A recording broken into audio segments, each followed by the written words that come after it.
Assalamu alaikum, que la paz de Dios sea con todos ustedes. Les damos la bienvenida a un nuevo programa de La Voz del Islam, una producción que tiene por objeto presentarle lo que es el Islam, su cultura, su civilización y el aporte que hace a la humanidad. Antes de continuar, queremos recordarle que estamos haciendo una serie de programas sobre la Sharia islámica. Estamos tocando lo que es la fuente de la Sharia, lo que es la evolución histórica de la Sharia, y ahora estamos viendo el alcance de la Sharia, es decir, cuáles son los temas que trata, cuáles son los temas que abarca dentro de los textos, los libros donde se estudia la Sharia islámica. No podemos continuar sin antes darle la bienvenida al doctor Jorge Antelo, que nos acompaña hoy en día, y queremos saber cuáles son las preguntas o las interrogantes que nos han llegado sobre el tema de hoy. Assalamu alaikum, Sheikh, y a todos los que nos acompañan en este nuevo episodio de nuestro programa La Voz del Islam. En esta ocasión hemos compilado una serie de preguntas sobre el derecho moral que tienen los musulmanes. Y uno de estos que es la privacidad. ¿Qué dice el Islam sobre la privacidad? Sí, la privacidad es un derecho humano, ¿sí? Es algo, digamos, es el momento en que el ser humano está solo con su creador, y es cuando la persona, por ejemplo, está dentro de su casa o está dentro de su dormitorio, ¿no es cierto? Cuando la persona desea estar a solas, desea estar tranquila. Ese es un derecho humano que Dios se lo garantiza a la persona. A eso lo llamamos privacidad, ¿sí? Generalmente, la Sharia islámica dispone de varias medidas para garantizar este derecho humano. La propiedad privada es otro derecho. Cuando una persona está dentro de su propiedad, tiene derecho a la privacidad, es decir, que nadie puede incomodarlo, molestarlo, espiarlo o meterse, introducirse por la fuerza o con engaños en su propiedad.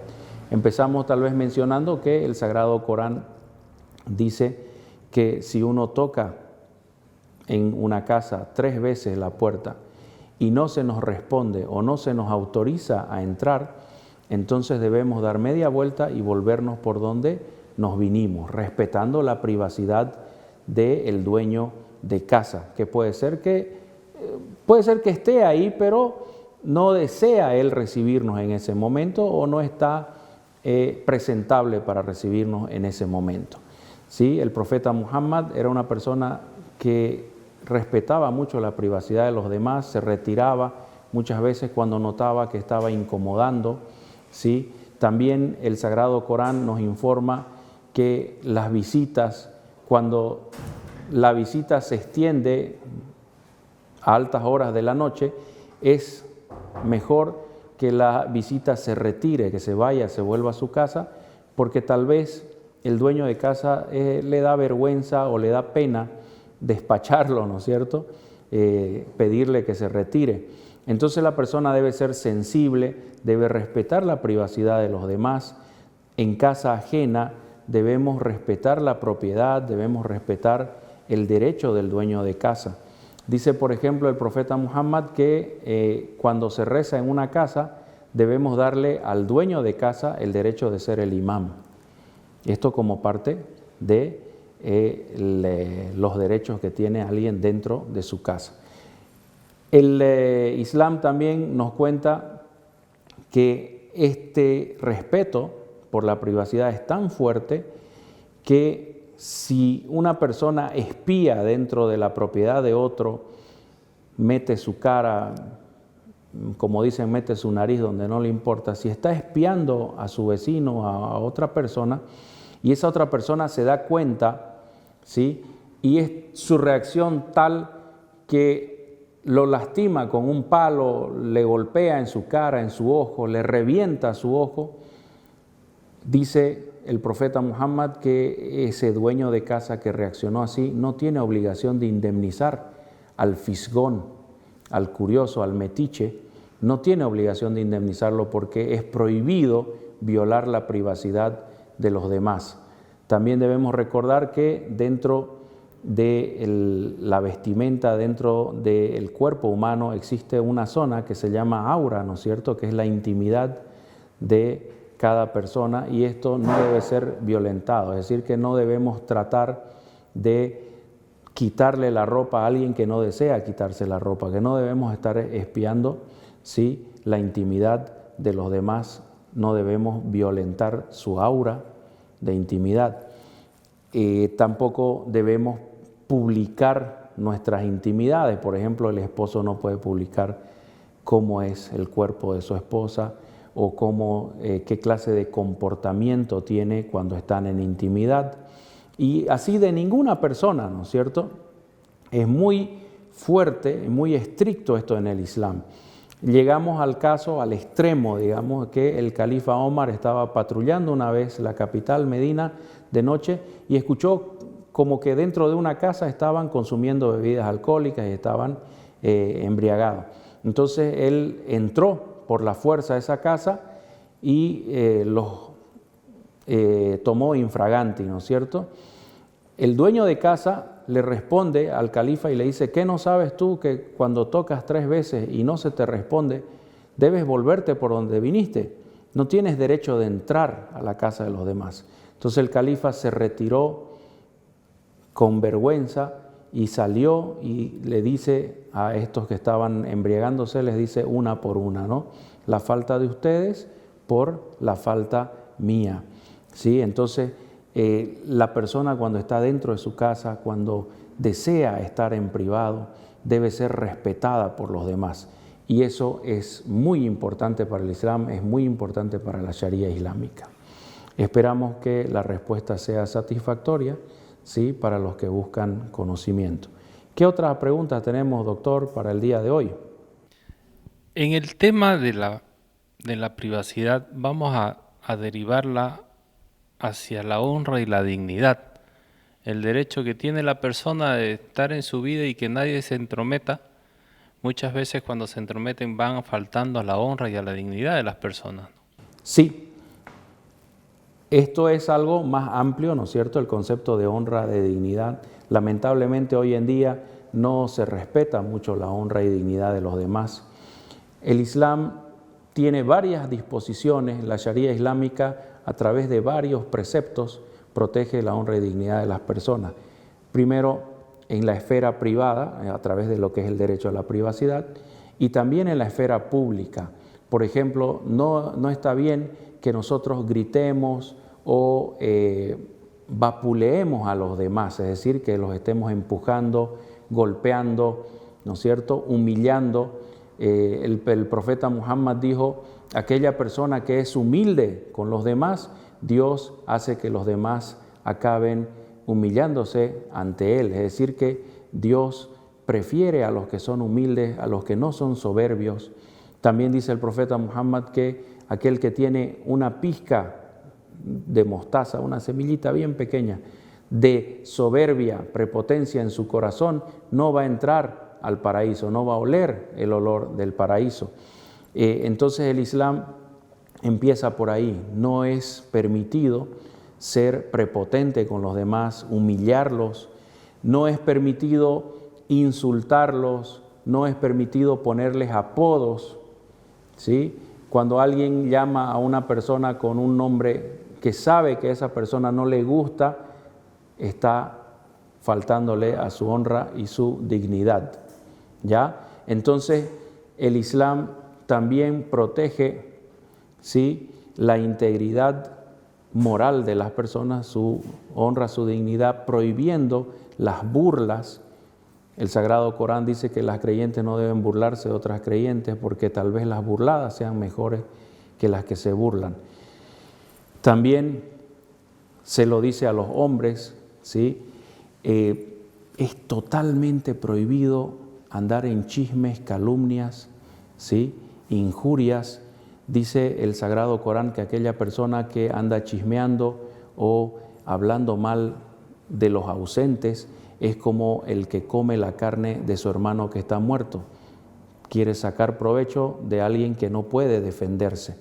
El que habla mal de los demás, el que los calumnia, el que los injuria a los que están ausentes, está cometiendo un pecado gravísimo que va a ser castigado por Dios en el día del juicio final y también va a ser castigado en la tumba, ¿sí? Mientras estamos esperando la resurrección. Entonces, como ves, Jorge, de manera general, la honra y la dignidad de las personas está bien protegida por la Sharia islámica. También en lo sexual, eso quería agregar, nadie puede decir que mantuvo relaciones sexuales con fulano o con fulana, o que esa persona tiene una conducta sexual reprochable, si no tiene evidencia y si no piensa denunciarlo eso ante la ley. Es mejor que no diga nada, es mejor que no ande mancillando la honra, ¿sí? Uno de los pecados más graves que dice el profeta Muhammad, que la paz de Dios sea con él, es mancillar la honra de mujeres honradas pero descuidadas. Entonces, el Islam es muy estricto respecto a el derecho a la dignidad y a la honra. Y dentro de todo, tenemos, así como tenemos pensamientos que pueden ser perjudiciales para los hermanos, nosotros también tenemos sentimientos. ¿Hay sentimientos que son prohibidos o perjudiciales para nuestra fe? Sí, evidentemente, dentro de esto que es el derecho moral en la Sharia islámica, se nos enseña que es prohibido, por ejemplo, sospechar injustificadamente de los demás, es prohibido pensar mal del prójimo. El Sagrado Corán nos dice que no cedamos ante las sospechas injustificadas, porque la sospecha es el peor consejero que tiene la mente humana.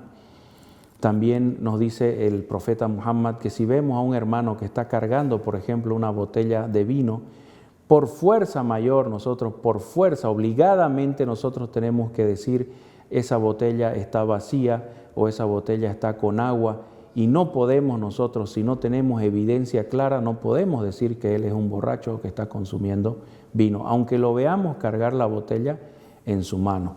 Entonces el Islam nos prohíbe a nosotros sospechar, pensar mal del prójimo. También el Sagrado Corán nos enseña que no debemos ser envidiosos, que la envidia consume las buenas obras, la envidia hace que la persona pierda todos sus méritos ante Dios.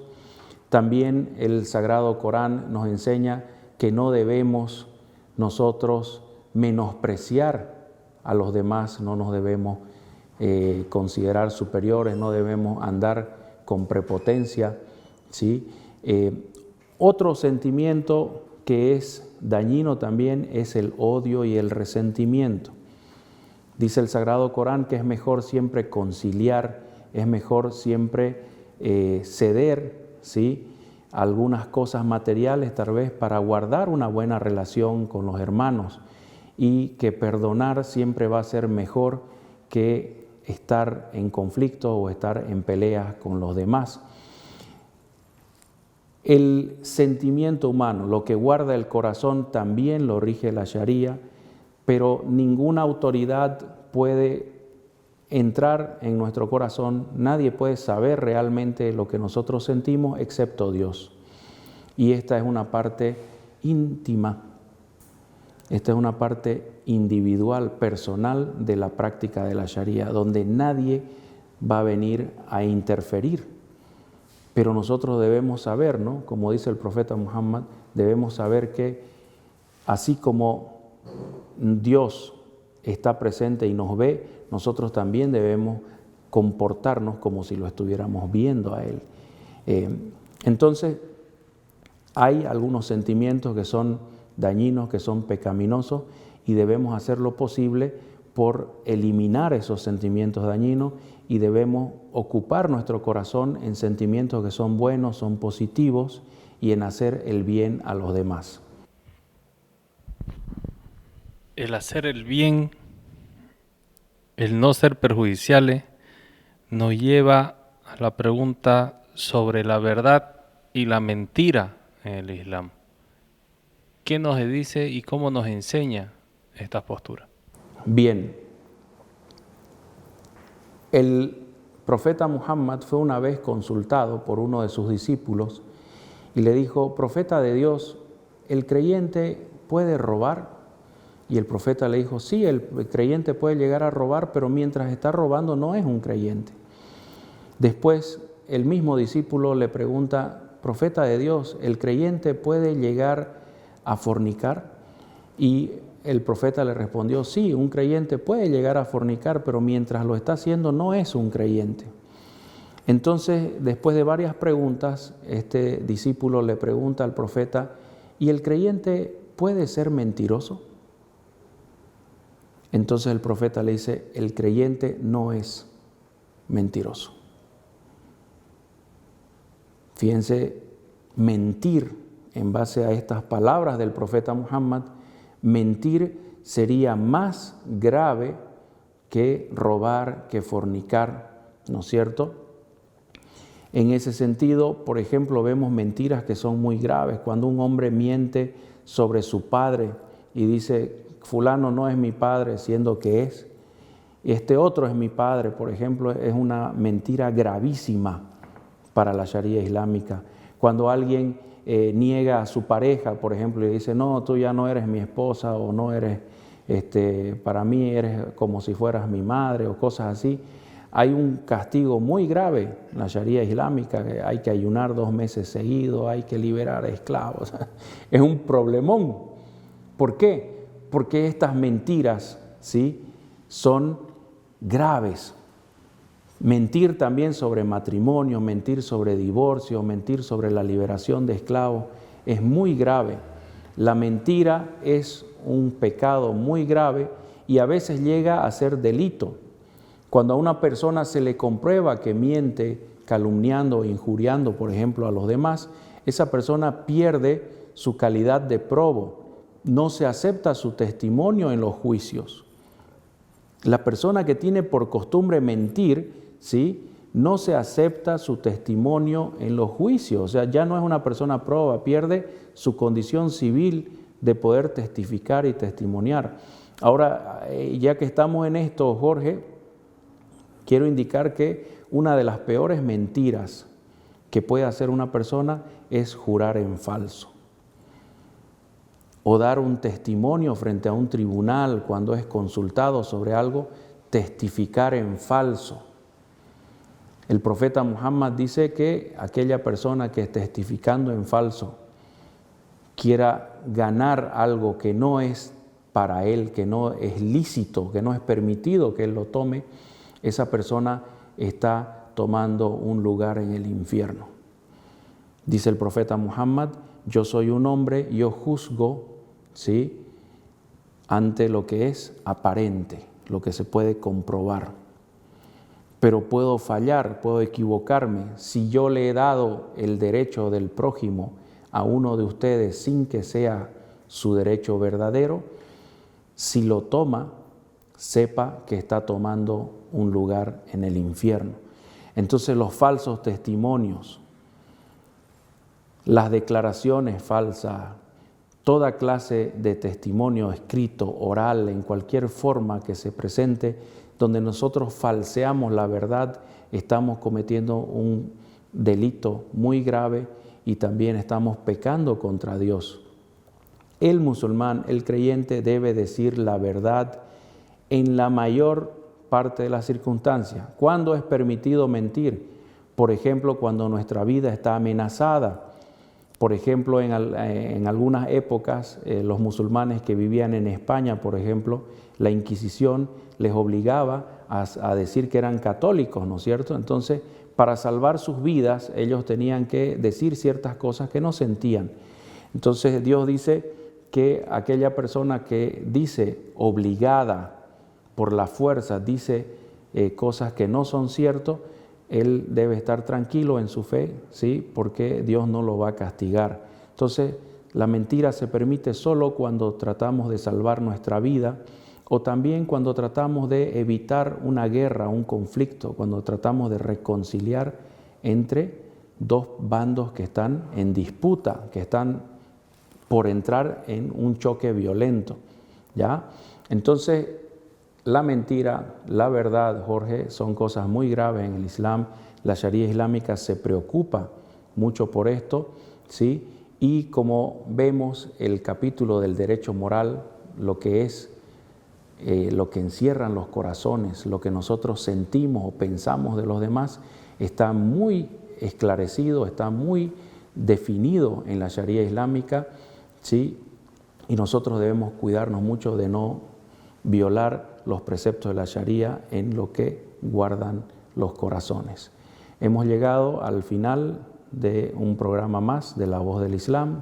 Agradecemos su presencia.